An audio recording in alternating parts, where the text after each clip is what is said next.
Всем привет-привет, мои дорогие любимые! Добро пожаловать на мой канал Diamond Dream. Сегодня делаем традиционный расклад его мысли о вас, что он думал о вас сейчас, сегодня, что он хочет вам сказать. Вообще, что он сейчас в этот период своей жизни о вас думает, какие-то мысли в его буйной головушке. И использовать сегодня будем колоду Таро Безумной Луны. Пожалуйста, настройтесь, визуализируйте вашего мужчину, представьте его хорошенько. Благодарю вас, мои драгоценные, традиционно за ваши донаты. Каждому, кто присылает мне такие бесценные подарки, низкий поклон. Благодарю вас за ваши... О, уже что-то выскакивает, давайте-ка посмотрим. Благодарю вас за комментарии, за лайки, за подписки, за любой способ поддержки моей работы. Очень нежно, трепетно вас всех люблю. Благодарю вас за то, что вы у меня есть. Итак, его мысли о вас... Ну, что-то здесь, знаете, как мужчина под дурачка может косить. Грубо, возможно, сказано, но это так и есть. И, ну, во многом он как-то так поступает странно, что у вас может складываться впечатление, а не под дурачка ли он косит.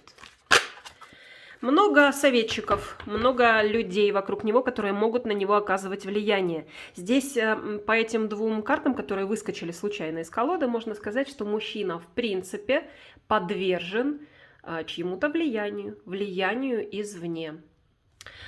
Ну, давайте смотреть еще какой он, как нам его покажут. Да, не зря вот так вышло, я так и оставлю, перевернутым. Сейчас в эмоциональной сфере его происходят некие такие изменения, как будто мир перевернулся для него. Именно в эмоциональном смысле, потому что рыцарь кубков — это эмоции в первую очередь. А еще может быть так, что он в своей сфере деятельности, которой занимается или занимался до теперешнего момента, теперь он не видит продвижения будущего. Он понимает, что, возможно, нужно что-то менять. Здесь вот будет так, двояко. Для части аудитории именно в эмоциональном плане у него сейчас такие изменения произошли, как будто все встало с ног на голову. А для кого-то из вас касается его профессиональной деятельности. Какие-то перемены здесь точно у него происходят такого порядка. Проблемы в отношениях есть однозначно, абсолютно. Так что для большинства здесь будет, конечно же, его любовная сфера. Что-то не то происходит, что-то встало с ног на голову. Что-то изменилось таким образом, что усложнилось. Но тут мужчина еще сам по себе склонен усложнять ситуации своим поведением, своей, возможно, нерешительностью или же своими какими-то странными поступками, тем, что он может быть под влиянием кого-то, тем, что он может косить под дурачка. Вот здесь множество может быть таких аспектов, но смысл один, в общем-то. Да, сразу предугадываю ваши вопросы, знаю, будете писать что-то у вас голосом. Да, девочки, дорогие мои, я простыла, ничего страшного, ничего серьезного. Ну, конечно, голос немножко не в норме. Просто, чтобы не писали много комментариев по этому поводу. Вот такие энергии нам показывают окружающие вашего мужчину сейчас. Ну, давайте переходить к вопросам о том, он думает вообще о вас. Нам же интересно узнать, мысли о вас есть у этого человека? Конечно, есть. Здесь не может не быть мыслей, потому что, ну, конечно, да. Ух, какая здесь щедрая, так сказать, лавочка. Сколько вы всего ему в жизни дали. И любви, и эмоций. Прям была кормежка, ого-го, какая сытная для него. Он понимает, что вы как подарок с небес. А еще, знаете, здесь основная мысль какая будет о вас. А он не хочет вас баловать. Он чему-то вас хочет научить, возможно, вас проучить, держит вас на тяжке, да? Вот представьте себе очень многих из вас. Он не хочет перекормить своим вниманием. Он выдает вам по одному пентаклику. Смотрите, у него за спиной много пентаклей. Но здесь такой человек, который сильно-то не расчехлится на то, чтобы прям все пентакли вам отдать. Он по одному пентаклику вам отдает, как будто вас чему-то этим учит. Ишь ты, учитель нашелся какой. В общем, девочки, знайте, что если сейчас он сдержан в своих проявлениях, если он вот таким образом вам по одному этому несчастному пентаклику дает своего внимания, своей любви, то, соответственно, он считает себя великим учителем. Прям вот великим. Чему-то он вас этим учит. Вот такие мысли, представьте себе, у него. Еще, что он думает сейчас о вас. Вообще с вами, когда, вообще в отношениях с вами, и когда он находится рядом с вами, он не чувствует уверенности. У него такое ощущение, что в любой момент он может провалиться под лед. Смотрите, как у нас этот пажик здесь на своих ходулях, на таких палках, ну, ходулях, идет по тонкому льду. Один неверный шаг, и он может провалиться. Вот у него такие мысли сейчас, что когда вообще, в принципе, в отношениях с вами, он чувствует себя вот таким образом. Один неверный шаг, и все. И он в ледяном пруду, озере. Еще. Кстати, может ждать известия от вас. Да, может ждать известия от вас. Звать. Я не зря сказала звать. А если вы с ним в расставании, здесь мужчина может даже вас звать. Имя ваше называть, призывать вас, чтобы вы сделали первый шаг или как-то пытаться вас энергетически с вами связь, контакт наладить. Вот здесь, девчонки, именно для тех, кто сейчас или в расставании, или, может быть, вы просто замолчали и не общаетесь, и непонятно, что дальше происходит. Здесь мужчина может даже некие манипуляции проделывать, энергетического характера, возможно, какие-то практики смотрит или читает, чтобы на расстоянии на вас как-то повлиять. Представьте, какой мужчина у нас сегодня на раскладе. Да. Хочет, чтобы вы, смотрите, как эти куклы, марионетки, чтобы вы под его влиянием действовали так, как хочется ему. Этот мужчина очень хотел бы оказывать на вас вот такое влияние, возможно, даже пробует какие-то методы. Уж не знаю, какие там у него в арсенале методы, но может быть такое. Еще, кстати, скучает. Если не вместе, скучает, тоскует и не знает, как бы, чтобы сделать так, чтобы вы проявились, чтобы вы сделали первый шаг, чтобы вы какую-то инициативу проявили. Первое. Еще что думает о вас? Думает, что вы заняты повседневными делами, возможно, отвлекаетесь, даже о нем не думаете, потому что заняты своими делами. Работой, домашним хозяйством, решением разных ежедневных вопросов. Вот об этом он сейчас думает. Что вам, в общем-то, даже и не до него. А он хотел бы, чтобы вы думали о нем. Давайте-ка спросим. Конечно. Конечно. И очень даже. Он хотел бы, чтобы вы вообще постоянно о нем думали. Огромное желание, чтобы вы думали о нем практически нон-стоп. Хочет. Но еще он хочет, чтобы вы были справедливы к нему.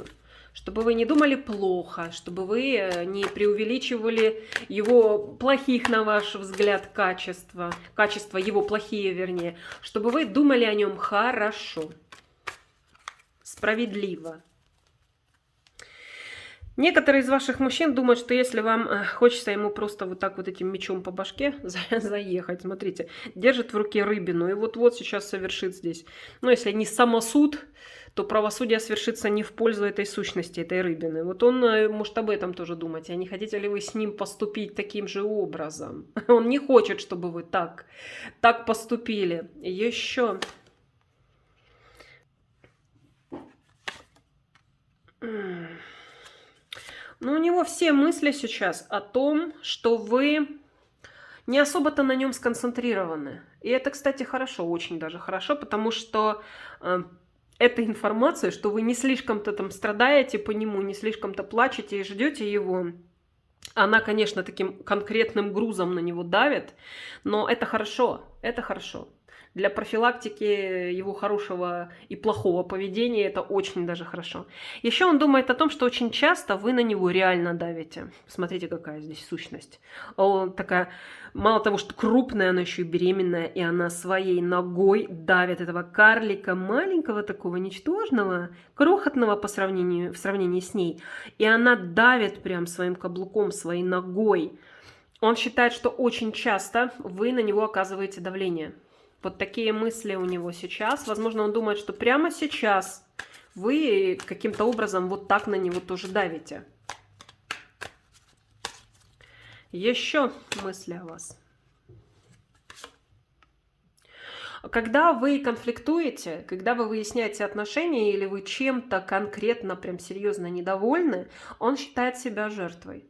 Он считает, что он вообще ни в чем не виноват. Никогда. И что те разборки, возможно, у кого-то скандалы, или, может быть, ну, вот просто выяснение отношений, или же ваше недовольство, ваша ревность. Это все идет с вашей стороны, это, можно сказать, ваша вина. Причина в вас. Он ни при чем, он не при делах, он вообще ни в чем здесь не виноват. Обычно это вот ваша энергия такая. Обычно вы или на конфликт идете, или же вы вечно чем-то недовольны, а он такой белый, мягкий, пушистый, он ни в чем не виноват. Он реально так думает. Еще.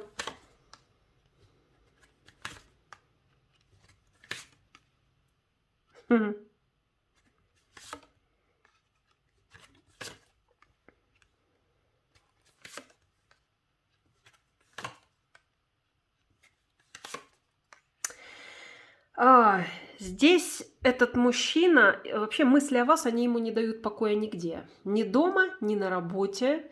Он пытается периодически от них избавляться каким-то образом, потому что чувствует эту дикую привязку. Мысленно он привязан к вам. Даже если здесь все рухнуло, даже если вы расстались, даже если сейчас у вас отношений нет с этим мужчиной, вы постоянно у него в голове. И его это, с одной стороны, раздражает, с другой стороны, он старается над этим как-то работать, чтобы себя сильнее почувствовать. Пытается избавиться, пытается на работе как-то отвлечься в своих повседневных жизненных заботах. Он пытается поменьше думать о вас. Но здесь это очень плохо у него получается. А почему? Может быть, чувства какие-то испытывает. Ой, он еще у вас такой собственник, ревнивец.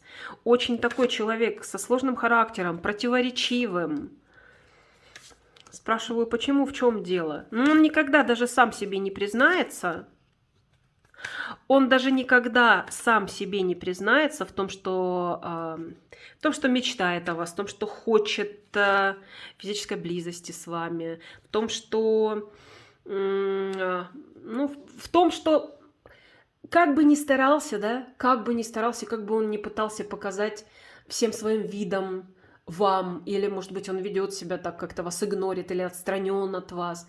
Он пытается просто не слишком вас баловать своим вниманием, потому что, во-первых, у самого куча комплексов, а во-вторых, он действительно считает, что слишком много мыслей, надо что-то с этим делать. Вот он над этим, можно сказать, работает, но у него реально не очень хорошо получается. Еще, знаете, здесь для многих мужчин ваших что?